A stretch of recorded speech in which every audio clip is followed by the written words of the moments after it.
Welcome back.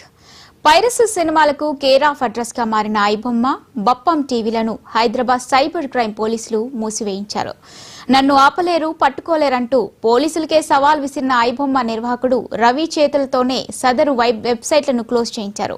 Web login, servers వివరాలతో పూర్తి స్థాయిలో వెబ్సైట్లను బ్లాక్ చేయించిన పోలీసులు ఇమ్మడి రవి నెట్వర్క్ పై దృష్టి సారించారు.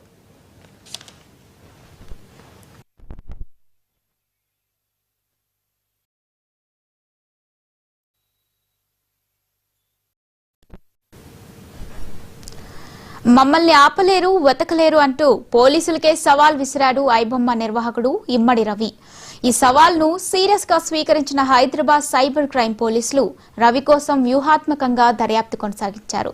తనపై నిఘా లేదని ఓవర్ కాన్ఫిడెన్స్ తో హైదరాబాద్ వచ్చిన ఇమ్మడి రవిని కూకట్పల్లిలో హైదరాబాద్ సైబర్ క్రైమ్ పోలీసులు అరెస్ట్ చేసి రిమాండ్ కు తరలించారు. ప్రస్తుతం చెంచల్గూడ జైల్లో ఇమ్మడి రవి రిమాండ్ ఖైదీగా ఉన్నారు. అతని కస్టడీలోకి తీసుకొని విచారించాలని పోలీసులు భావిస్తున్నారు. అందుకు అనుగుణంగా రేపు కోర్టులో కస్టడీ పిటిషన్ దాఖలు చేయనున్నారు.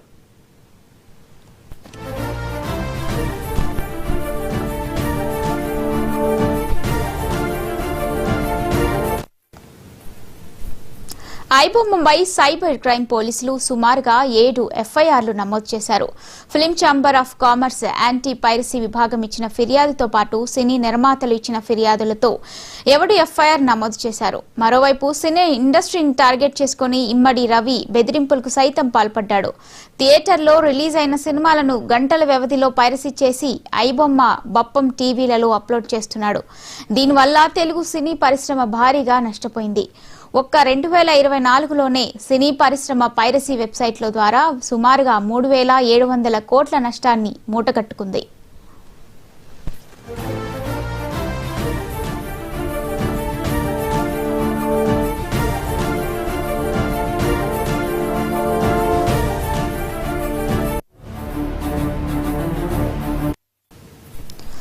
ఆరేళ్లుగా ఐబొమ్మ వెబ్సైట్లో నిర్వహిస్తున్న రవి వేలాది పైరసీ సినిమాలను అప్లోడ్ చేశాడు. టెక్నాలజీ మీద మంచి పట్టున్న రవి హెచ్డీ క్వాలిటీ చిత్రాల కోసం హై ఎండ్ టెక్నాలజీ ఉపయోగించి హ్యాకింగ్ పరికరాలను సమకూర్చుకున్నాడు. వీటి ద్వారా సర్వర్లను హ్యాక్ చేయడం, డీసీఐ పరికరాలు, హార్డ్ డిస్క్లు, మెయిల్స్ లో ఉన్న సినిమాలను చోరీ చేయడం మొదలుపెట్టాడు. మరోవైపు హ్యాకర్స్ ను నియమించుకొని వారికి లక్షలు వెచ్చించి సర్వర్లను హ్యాక్ చేయించినట్లు పోలీసులు తాజాగా గుర్తించారు. రవి అరెస్టుతో అతని నెట్వర్క్ తో పాటు హ్యాండిలర్స్ ను గుర్తించేందుకు హైదరాబాద్ సైబర్ క్రైమ్ పోలీసులు ప్రయత్నాలు చేస్తున్నారు.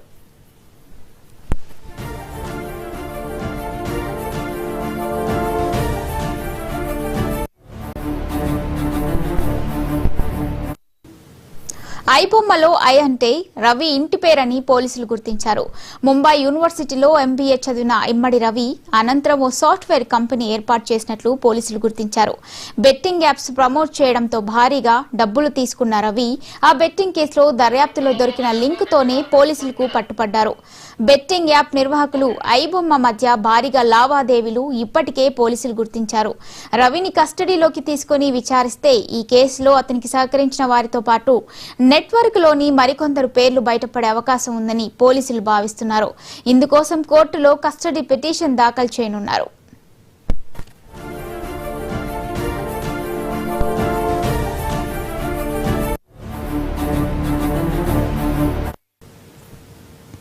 ఐబొమ్మ రవి అరెస్టుపై స్పందించారు ఆయన తండ్రి చిన అప్పారావు.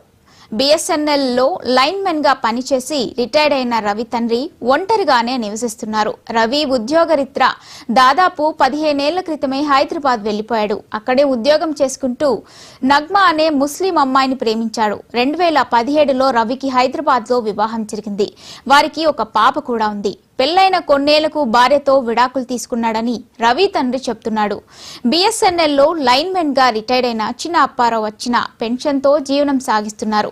రవి ఇలా చేస్తాడని తాను అనుకోలేదంటున్న తండ్రి అప్పారావుతో మా ప్రతినిధి Uday face to face. Immandi Ravi alias iBomma Ravi నిన్న హైదరాబాద్ పోలీసులు అరెస్ట్ చేశారు. ఏదైతే సినిమాలు పైరసీ చేసి ఐబొమ్మ వెబ్సైట్ నడుపుతున్నారో దీనిపై అభియోగాలు ఉండడంతో అయితే మాత్రం నిన్న హైదరాబాద్ పోలీసులు అరెస్ట్ చేశారు.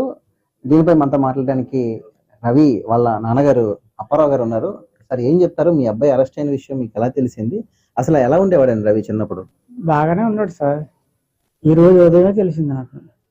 మా వాళ్ళు అందరు పేపర్లో పడ్డదట, చూసి చెప్పారు, టీవీలో వార్తల్లో కూడా ఇస్తున్నారు అని చూస్తే నాకు ఫోన్లు చేశారు. అది చూస్తే ఇంకేంటి యూట్యూబ్ చూస్తే యూట్యూబ్లో కూడా వస్తుంది. ఏటి కర్మ మనకెందుకు ఇలాంటి బాధలు అని అనుకున్నాడు, బాధపడ్డాను. అంతకన్నా మనం ఏం చేస్తాం. అయితే ఆయన అరెస్ట్ చేయడం, అది పోలీసులు అవన్నీ స్క్రీన్ మీద కనబడుతున్నాయి. ఏం చేస్తాం. ఏం చదువుకునేవాడండి అసలు? ఎప్పుడు వైజాగ్ నుంచి హైదరాబాద్ వెళ్ళాడండి? చెన్నై సార్ వెళ్ళిపోయింది. డిగ్రీ చదివిన తర్వాత మా ఇంట్లో కొంచెం చాలా సమస్యలు వచ్చాయి. సమస్యల వల్ల ఇంకా మరి ఆడు ఒక్కడే అయిపోయాడు ఇంట్లో. వాళ్ళ అమ్మ లేదు, నేను కూడా వెళ్ళిపోయాను, వేరే వెళ్ళిపోయాను. ఫ్యామిలీని వదిలేసి చెప్పిన మాట అనకపోతే ఇంకా ఫ్యామిలీతో వెళ్ళిపోయాను. ఆ తర్వాత ఇలాగ అయిపోయి ఒంటరిగా అయిపోయి, ఒంటరిగా ఇక్కడ ఉండలేక, ఆకలితో ఉండలేక ఆడ ఏదో పని చూసుకోవచ్చని అలాగా ఎవరో ఫ్రెండ్స్ ద్వారా అలాగ హైదరాబాద్ వెళ్ళిపోయాడు. అక్కడే ఆకలితో పస్తులు ఉండి పని ఏదో వర్క్ నేర్చుకొని ఏదో వర్క్ నేర్చుకుంటాం. ఏం చేసేవాడు అండి అసలు? ముందు రవి ఏం చేసేవాడు? మీకు ఏం చేస్తానని చెప్పేవాడు? నెట్వర్క్ మామూలుగా మా బిఎస్ఎన్ఎల్లో నెట్వర్క్ చేసుకుంటారు కొంతమంది పిల్లలు. ఆ లైన్స్ ఇది అడుగుతారు, ఆ నెట్వర్క్ అది చేసుకుంటారు. నేను లైన్ మ్యాన్ కాబట్టి లైన్స్ అవి ఇస్తుంటాం వెళ్ళి. మాకు ఇలాగ నెట్వర్క్లు చేసుకుంటాం అండి అని చెప్తే, ఆహా ఈడు అలాగే చేసుకుంటాడు అనుకున్నాను. ఫోన్లో ఆడు బతుకుతాడు ఆడు పట్టు కోసం ఊరుకున్నాను అంతే. అంతవరకే తెలుసు మనకు. అంతకన్నా మనం కూడా డీప్గా అడగడానికి మన పెద్ద చదువు లేదు. వాళ్ళు చెప్పింది మనం వినడం తప్ప మనం చెప్పింది అలా అంటాం. ఇంకెందుకు అప్పుడు దానికి. చిన్నవాళ్ళు అయితే ఒక జల్లేసని చెప్తాం, పెద్దవాళ్ళకి ఏడు చెప్తాం. అలాగకుండా అలా తెలివితేటలు నాకు ఎవరు చెప్పారు. చిన్నప్పుడే మా అమ్మ చచ్చిపోయింది, నాకు ఎవరు చెప్పారా? ఎవరు చెప్పలేదు. ఆ తెలివితేటలతో నేను అలాగే చదువుకొని అలాగే ఏదో చేసుకొని. రవికి పెళ్ళి అయిందండి? ఎప్పుడైంది? ఎప్పుడైనా చెప్పాడు మీకు ఆ విషయం? ఆ అమ్మాయిని ఇష్టపడ్డాను. అయితే ఆ అమ్మాయిని నేను చూసి ఆడికి ఏది నచ్చిపోవు. కనీసం ఫోటో కూడా చూసాడు కాదు. నేను ఎంతో కష్టపడి సంబంధం తెస్తే ఆడు ఫోటో కూడా చూసాడు కాదు. ఇంకా అయితే నీ కారణం ఇదే అనిస్తే ఆడ అక్కడ హైదరాబాద్ వర్క్ చేసిన ఎవరో పరిచయం అయింది. ఆ అమ్మాయి నాకు ఇష్టపడదు అని. సరే మీరు ఇష్టపడితే మాట్లాడి చెప్దామండి. అయితే మీరు పెద్దవాళ్ళు మీరే రావాలంటే అప్పుడు మా పెద్దవాళ్ళు తీసుకుని వెళ్ళి నిశ్చితార్థం చేసి వచ్చాము. ఆ తర్వాత పెళ్లికి ముహూర్తాలు వాళ్ళే పెట్టేసి ముహూర్తాలు చెప్పి సడన్గానే చేతిలో డబ్బులు లేవు. డబ్బులు ఏం చేస్తాం? పెళ్ళి అంటే తప్పులే అవుతుంది. ఎలాగోలా చేస్తాం పెళ్ళి. ఎలాగో వెళ్ళి అప్పులే చేసుకుని పెళ్లి చేసుకున్నాం. సార్ మీ అబ్బాయి సినిమాలు పైరసీ చేసి వెబ్సైట్ లో పెట్టి ఇవన్నీ చేసి డబ్బులు సంపాదిస్తున్నారనే అభియోగాలు ఉన్నాయి, తెలుసండి మీకు? అసలు తెలియదు. తెల్లవారు తెలిసిన ఈ రోజు తెల్లవారు మా వాళ్ళు ఫోన్లో చేస్తే తెలిసింది. చూసి ఇలాగ అన్నయ్య గారు అబ్బాయి ఫోటో అది పట్టదు ఇలాగ అని చెప్తే, అది ఇక్కడ సెల్ ఉంది అక్కడ, ఆ సెల్కి చెప్తే అది వచ్చి మా పిన్ ఉంది అక్కడ వచ్చి ఇలా చెప్పింది. ఆహా అలాగే అని చెప్తే ఇంకో పిన్ లాస్ట్ పిన్ ఉంది. నాకు 7 పిన్నులు. ఆ లాస్ట్ పిన్ వచ్చి ఫోన్ చేసింది. ఇలాగరా పర్వాలేదు చూసే వార్తలు అంటే లేదే అన్నాను. అంటే ఇలాగ అంటే అప్పుడు యూట్యూబ్లో అవి చూస్తే అందులో వస్తున్నాయి కొన్ని. సన్నీ ఛానల్లో ఇస్తున్నారు. ఇస్తుంటే మరి చూసాను. మరి అంతకన్నా ఏం చేస్తాం? ఏంటి ఇలాంటి పనులు ఎందుకు? ఏం చెప్తారు మీ అబ్బాయి చర్యని ఒక తండ్రిగా మీరు ఏం చెప్తారండి? నేను ఏం చెప్తాను సార్, అది తప్పు పని. ఒక చెప్పాలంటే దొంగ పని కూడా. ప్రభుత్వానికి కళ్ళు కప్పిన పని అది. తప్పు కదా. దొంగతనం చేస్తే పోలీసులు పట్టుకుంటారు తెలుసు కదా. అలాంటిది ఇదేని ఎప్పటికైనా ఈ కర్మ వస్తుందని తెలియాలి కదా.